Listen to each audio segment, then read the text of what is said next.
Hallo Leute, ich zeige euch heute, wie ihr bei eurer PS4, also nicht PS4 Pro, sondern PS4, die Festplatte austauschen bzw. erweitern könnt. Ob 2,5 oder 3,5. In unserem Fall habe ich einen 3,5er Schacht, kann ich euch auch nochmal unten in die Verlinkung packen bzw. unten in die Beschreibung packen. Wir fangen an. Zunächst klippen wir einmal die PlayStation auf, so einmal nach außen drücken. Und dann könnt ihr die hochheben, den Deckel. Und dann könnt ihr jetzt schon sehen, dass hier einmal eine Festplatte drin ist. Einmal hier. Ich habe schon mal die PlayStation-Schraube rausgemacht. Das ist eigentlich eine dicke silberne Schraube mit so PlayStation-Logos drauf und einem Kreuzanschluss. Also Kreuzkopf. Das heißt, wir ziehen einmal die Platte raus und sehen, das ist eine ganz normale 2,5er. Hier könnt ihr jetzt natürlich SSDs einbauen. Oder normale 2,5er HDDs. Wichtig ist, ab 4 oder 5 Terabyte ist die HDD in 2,5er Größe ist die zu dick und passt da nicht mehr rein. Deswegen am sinnvollsten entweder SSDs oder in meinem Fall die 3,5er Variante. Da gibt es nämlich einen extra Aufsatz für, das zeige ich euch jetzt. Sonst schraubt ihr einfach die 4 Schrauben raus, packt die andere Platte rein und steckt sie rein.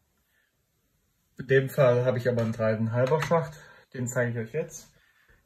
Der sieht nämlich so aus. Wenn man nämlich hier guckt, hat man hier einmal den 3,5er Schacht. Und hier habt ihr unten noch einen extra Stromanschluss. Den steckt ihr hinten in die PlayStation rein, das zeige ich euch gleich. Und als erstes habt ihr hier so eine Art Adapter. Der hat hinten einen SATA-Anschluss, damit der hier drinnen steckt. Und der leitet das, oder der bringt das, der bringt den Anschluss nach oben, weil die Platte ja viel größer ist und normalerweise gar nicht reinpasst. Und dann sieht man hier, das ist dieser Adapter, bzw. der Stecker.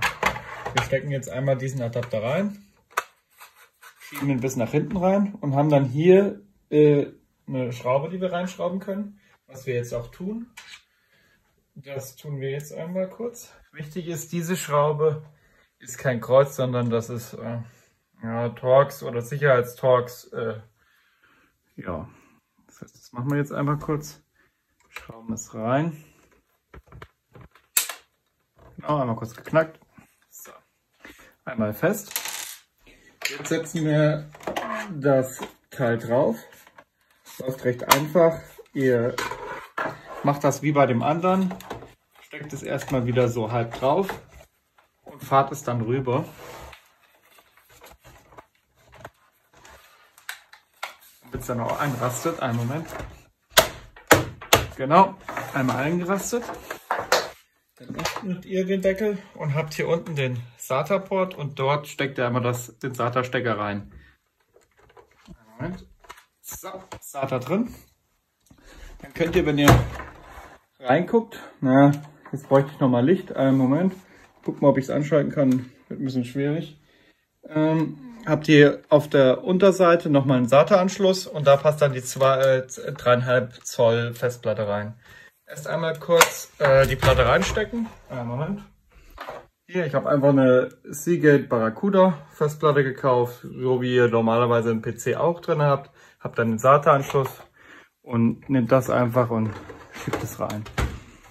Moment. Einmal rein, dann klackt's und dann Deckel zu. Und jetzt geht ihr einmal auf die Rückseite und habt ihr hier den normalen Stromanschluss. Da die 3,5er mehr Strom verbrennt als die 2,5er, braucht ihr eine extra Stromzufuhr. Das ist in dem Fall das hier. Das steckt ihr dann einfach hier rein in den normalen Stromanschluss. Und hier steckt ihr dann das normale Stromkabel rein. So, das war der Umbau an sich gewesen. Wichtig ist aber zu beachten, wenn ihr natürlich eine neue Festplatte einbaut, ist das Betriebssystem nicht vorhanden und das muss einmal neu installiert werden. Wie genau das neu installiert wird, da packe ich euch einen Link von PlayStation direkt rein, weil die Firmware könnt ihr direkt von denen runterladen und auch auf den USB-Stick packen und da steht auch genau drin, wie ihr die wieder bespielen könnt. Wichtig ist, alles was an Daten oder ähnliches auf der anderen Platte war, lässt sich nicht übertragen. Maximal, wenn ihr vorher mal ein Backup macht, auf eine externe und wieder zurück. Und dann ist das sicher eigentlich kein Problem, dann wird das einfach übertragen. Oder sonst einfach die Config und die Spielstände sind, wenn ihr den PS Plus Plan, glaube ich, habt, automatisch in der Cloud drin. Das heißt, das Einzige, was ihr machen müsst, ist einfach nur die Spiele neu installieren. Das war es in dem Fall schon gewesen. Bei Fragen unten in die Kommentare. Für einen Daumen hoch bin ich auch freuen. Dankeschön.